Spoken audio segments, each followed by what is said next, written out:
नमस्कार मंडळी, स्वागत आहे तुमचं माझ्या आजच्या नवीन पॉडकास्टमध्ये। आजचा आपला विषय आहे पत्रास्टेचा केअरटेकर। पण जर तुम्ही माझ्या चॅनलवर नवीन असाल तर माझ्या चॅनलला सबस्क्राइब करून घ्या। सोबतच शेजारी असलेल्या बेल आयकॉनला प्रेस करा सो दॅट कोणतीच अपडेट तुम्ही मिस करणार नाही। तर मग वाट कसली बघताय, चला सुरू करूया आजच्या आपल्या पॉडकास्टला। मंडळी, हा किरकिडा सध्या मुंबईला आला आहे आणि ह्याचा काय फालतूपणा सुरू आहे ना ते त्याचं त्यालाच माहिती। नुसतं आपलं दिसेल ते खात सुटलं आहे। मला जर विचाराल ना तर भस्मासुर आणि किरकिडा ह्याच्यामध्ये काहीच फरक नाही आहे। त्या दिवशी नाकूजव बेबी पनीर पुलाव बनवत होती तेव्हा तर किरकिड्याने तिला विचारलं होतं, तुला जास्त काय आवडते? तर ती बोलली बाबू तू। आणि मग तिला हा विचारतो काय तर, आणि मला काय आवडते?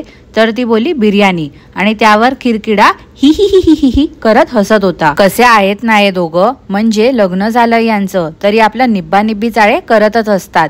ती नाकूजव बेबी तर याच्यासोबत कसा संसार करते ना हा सगळ्यात मोठा प्रश्न आहे। ज्या व्यक्तीलाही सोडून बिर्याणी आवडते त्यालाही बाबू बाबू करत बसते। मंडळी, त्या किरकिरे काकू कुठे गायब झाले आहेत? किती दिवस झाले त्यांच्या रेसिपीचे व्हिडिओ येत नाही आहेत। चॅनल त्यांचं, पण त्या चॅनलवरती त्यांचे व्हिडिओज येत नाही आहेत। सगळे व्हिडिओ त्या किरकिडा आणि त्याच्या सासरच्या मंडळींचे असतात। किरकिरे काकूंनी रेसिपी दाखवून स्टार्ट केली होती त्यांच्या चॅनलची। त्यांचा साधेपणा, जो की खरं म्हणजे बावळटपणा होता, तो लोकांना आवडायचा आणि त्यामुळे त्या फेमस झाल्या होत्या। जेव्हा त्या असायच्या ना व्हिडिओ मध्ये ते बघायला तरी बरं वाटायचं, पण जेव्हापासून त्यांचा वारसा त्यांचा कुपुत्र चालवतोय, कल्याण झालंय त्या चॅनलचं।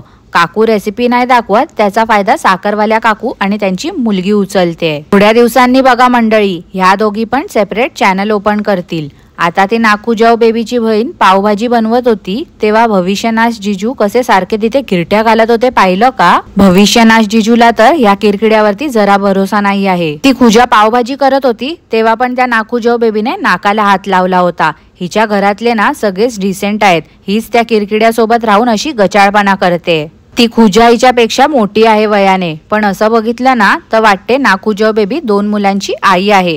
काय ती मॅक्सी, नक्कीच त्या किरकिरे काकूंची मॅक्सी ढापून आणली आहे वाटते हिने। जेवढे पण आतापर्यंत व्लॉगर्स बघितले आहेत ना मंडळी मी, हे धुनी भांडी संघटनेवाले सोडून इतर जे आहेत ते स्वतःच्या राहणीमानाकडे बोला किंवा आपण कसं छान दिसू याकडे लक्ष देतात।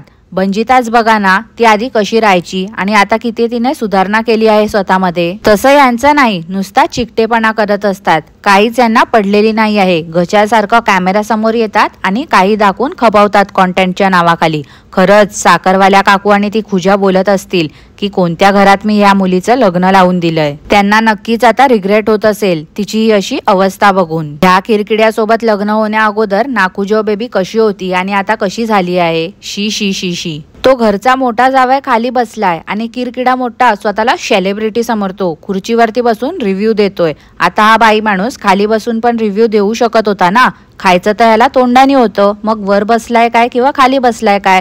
एवढं काय याला टोचत होतं जमिनीवरती बसायला? एक्सप्लेनेशन तर असा देत होता की मी आता रिव्ह्यू देणार आहे ना म्हणून वरती बसलो आहे। नुसतं याला स्वतःचा मोठेपणा मिरवायचा असतो। त्या डान्सर ताईला तर काय कामधंदेच नाही आहेत वाटते, नुसतं आपलं कधी पण यांनी बोलवलं की येते बॅग भरून कपडे घेऊन। ह्या माणसासोबत जे राहत असतील ना ते ह्याची बडबड कशी काय टॉलरेट करत असतील ना मंडळी। नुसतं आपल्या तोंडाचा पट्टा सुरूच असतो, चपड चपड चपड चपड चपड चपड करतच असतो दिवसभर। त्या नाकूजव बेबीने चप्पल घेतली तिकडून तर तिला बोलतो काय झालं, कितीला घेतली? 280 रुपये ऐकून तोंडाला फेस आला बाई माणसाच्या। नुसता आपला जीव तुटेपणा करत असतो सगळीकडे। एवढा पैसा साठवून काय उपयोगाचा ना जर त्याचा उपभोग घेऊ नाही शकत जिवंतपणे। सगळं काही इकडेच ठेवून जायचंय आपल्याला। कुठेही जाताना बोला किंवा येताना बोला, नुसतं आपलं चरतच असतो। आता त्या रेस्टॉरंटमध्ये बसून गॉगल लावला होता, स्वतःला हिरोच समजतो। सगळ्यांनी इंडिव्हिज्युअली ऑर्डर दिली होती आणि हा चिंगूस बाई माणूस जिथे जातो तिथे थाली थाली करत बसतो।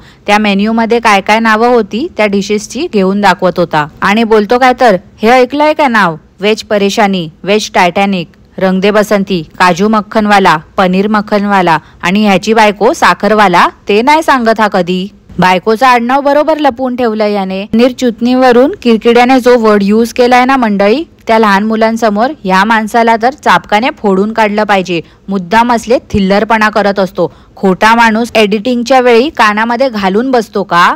बोळ्यांबद्दल बोलते हो मी, कापसाचे बोळे घालून बसतो का हा एडिटिंग करताना? याला ऐकायला येत नाही का किंवा दिसत नाही का यांनी काय माती खाल्ली आहे ते? एडिट न करता ऍज इट इज आपलं जेवढं काही शूट झालंय ते दाखवत बसतो. त्या दिवशी त्या सीओने पण रेसिपी पाठवली होती, ती पण कॉपी पेस्ट केली. त्या व्हिडिओमध्ये ती किरकिरे काकूंना सांगत होती कट परत बोल, तरी पण हे त्यांनी आहे तसंच ठेवलं. एडिटिंगच्या नावाखाली हा काय करतो ना, मला तेच समजत नाही. नुसता आपल्या सगळीकडे लॅपटॉप घेऊन फिरतो बावळट माणूस. मंडळी, हा कुठे दिसला ना ह्याचा थोबाड आधीच सुजलेला आहे, पण अजून सुजवून टाका. मिठ्याला मिठाच पसंत आहे ना, कधी मिळाल्यासारखं खात असतो. ह्याचं खाणं बघून ना एखाद्याची खाण्यावरून इच्छा मरून जाईल. स्वतःच्या ताटात काय वाढलंय ते बघण्यापेक्षा याला दुसऱ्यांच्या ताटामध्ये हात घालायची घाणेरडी सवय आहे. स्वतःच द्यायला नको, पण इतरांच्या ताटामध्ये हात घालून घालून खात होता लाडघोट्यासारखा. ती डान्सर ताई पण तसलीच, यांच्यासारखी फालतू. त्या मुलांना काय संस्कार देते ही बाई. त्या पनीर चुटणीवाल्यावरून ती हसत होती आणि तिला हसताना बघून तिची लहान मुलं पण हसत होती.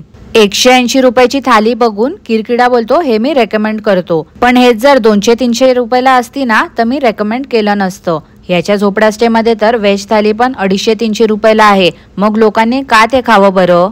काय रे याची भाषा, खाल्ला पिल्ला आता आम्ही निघालोय. त्या स्टे बद्दल सांगत होता की तिकडे सगळं छान आहे म्हणून आम्ही तिकडे जातोय, पण तशी त्याची प्राइस पण आहे. अरे किरकिड्या, तू ना तुझं थोबाड बंद ठेव रे. तू आम्हाला काय सांगतोय? आम्ही ना विला बोलू नको, 5 स्टार हॉटेल्स बोलू नको, सगळीकडे फिरून आलोय. बस एवढंच आहे की तुझ्या फालतू झोपडा स्टे सारख्या जागी आम्ही जात नाही आणि उभ्या आयुष्यात कधी जाणारही नाही. तू तुझ्या झोपडा स्टेचे नको तितके प्राइस वाढवून ठेवलेस ना, ते आधी कमी कर रे किरकिड्या. तू जिथे स्टे केला होता त्याच्या मानाने तू तुझ्या झोपडा स्टे मध्ये लोकांना काय फॅसिलिटीज देतोयस रे? बाकी कोण याच्यासोबत येत नाही, हे तिघच नेहमी येत असतात त्यांच्यासोबत, असं किरकिडा सांगतो. अरे ती खुजा आणि भविष्यनाश ना त्या बहिणीकडे त्यांच्या बघून सहन करतात तुला, नाहीतर ते तुझ्या थोबाड्याकडे पण बघणार नाही. जेव्हा पण तू त्यांच्या अवतीभवती असतोस ना त्यांचं तोंड बघ नेहमी पडलेलंच असते. आजकाल तर ती तुझी सासू पण तुला भाव देत नाही, नाहीतर आपली नेहमी करत बसायची. किरकिडा बोलतो त्या हॉटेलमध्ये कसला साबण देतील माहिती नाही, म्हणून आम्ही इकडूनच 2 साबण घेऊन जातोय. एक तर आहे याच्या झोपडा स्टे मध्ये पण संतूरच देतो सगळ्यांना, पण हा घेताना घेऊन आलाय लक्स. का रे विगिनबाई, तुझ्या झोपडा स्टे मध्ये पण तू संतूर देतोस ना, मग तो एक लक्स का बरं घेऊन आलास तू? किरकिडा स्वतःच्या झोपडा स्टे मध्ये क्लिनिक प्लसचे शॅम्पू देतो, पण इथे काहीतरी वेगळेच घेऊन आला होता. तो विला बघून नाखुजव बेबी बोलते बाबू तू जात रत्नागिरीला, मी इकडेच राहते. पाहिलत ना मंडळी, ह्याच्यावरूनच समजते त्या नाखुजव बेबीला पण यांचा झोपडा स्टे आवडत नाही आहे. आवडेल तरी कसा ना, कुठल्या तरी ओसाड गावामध्ये तो बांधून ठेवलाय. किरकिडा बोलतो केअरटेकर येऊन रूम दाखवेल, पण हा विसरला वाटते की हा पण झोपडा स्टेचा केअरटेकर आहे. ते नुसता आपला थिल्लरपणा सुरू होता. तसं तर मला अंदाजा होताच की ती डान्सर ताई आली आहे म्हणजे यांचा फालतूपणा हा असणारच. काय तो खुजल, एवढा लहान आहे पण अश्लील सारखा नाचत असतो. बरोबरच आहे म्हणा, ती डान्सर ताई लहानपणापासून किरकिरे काकूंसोबत राहिली आहे. काकूंनीच तिच्यावरती संस्कार केले असणार, त्याच्यामुळे तीही किरकिरे काकूंसारखीच थिल्लरपणा करते, त्यामुळे तिची मुलंही तसलीच. किरकिडा बोलतो कुठल्याही स्टेला गेला की पूल हा हवाच. मग काय रे किरकिड्या, स्वतःच्या झोपडा स्टे मध्ये का बरं तू स्विमिंग पूल बांधला नाही आहेस? तिथे पण तर बांधायचा होतास ना, म्हणजे लोक आली असती अजून आवडीने. अरे हो, तुझ्या तर पाणीच येत नाही ना, बोरला म्हणते रे मी. आणि कसं आहे ना, तुला त्या स्विमिंग पूलचा मेंटेनन्स जमणारही नाही रे, त्यामुळे राहू दे. स्विमिंग पूल समजून नाल्यामध्ये उडी मार कुठल्या तरी. मंडळी, आपण दरवेळी बोलतो ना की हा किरकिडा ते डोक्यावरचं घरटं दूध देखील नसेल. त्या दिवशीच बघा ना ह्याच्या घरट्यामधून वास येत होता म्हणून ती सासूबाई पण मास्क घालून फिरत होती घरामध्ये. त्यामुळे आपल्या सगळ्या कॉमेंट्सचा मान राखून किरकिड्याने काय केलं तर त्या घरट्यावरती जरासं पाणी शिंपडलं होतं आणि काय ते आरशामध्ये डोकं हलवून दाखवत होता. 3 बिर्याणी घेऊन गेला होता किरकिडा आणि 1 कंटेनर स्वतःसाठीच ठेवला. त्या नाखुजव बेबीला पण त्या डान्सर ताई सोबत शेअरिंग करायला लावलं. किती हलकट माणूस आहे हा.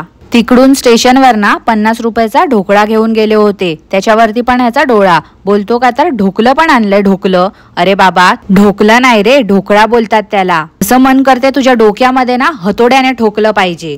त्या व्हिडिओ खाली मंडळी खूप कॉमेंट्स होत्या की नाखुजव बेबी प्रेग्नेंट आहे. खरंच का हो मंडळी, ती प्रेग्नेंट आहे का? तरी पण ती एवढी नाचत होती. कमाल आहे बाबा.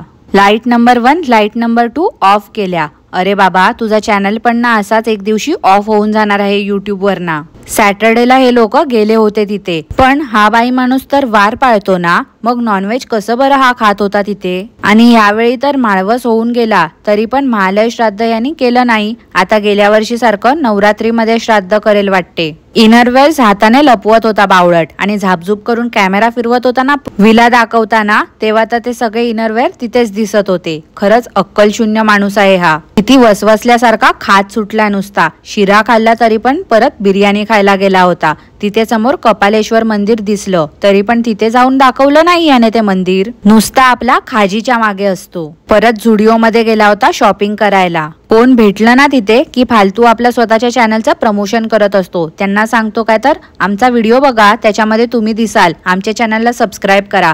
जेव्हा ते लोक घरी जाऊन याचा व्हिडिओ बघत असतील ना, काय वाटत असेल ना त्यांना. तिकडे त्या खुजाने बर्गर मागवला होता तर त्या बर्गरचं पण पोस्टमॉर्टम करून टाकलं होतं याने. सगळं खोलून दाखवत होता. म्हणजे बाकी लोकांची पण खाण्याची इच्छा मरून जावी अशी याची इच्छा आहे वाटते. बाई माणूस काय सुधारणार नाही. तर मंडळी, आजसाठी एवढंच. आजचं पॉडकास्ट मी इथेच थांबवते. आजचं पॉडकास्ट तुम्हाला आवडलं असल्यास लाईक करा, शेअर करा, चॅनलला सबस्क्राईब करायला विसरू नका. सोबतच शेजारी असलेल्या बेल आयकॉनला प्रेस करा सो दॅट कोणतीच अपडेट तुम्ही मिस करणार नाही. धन्यवाद.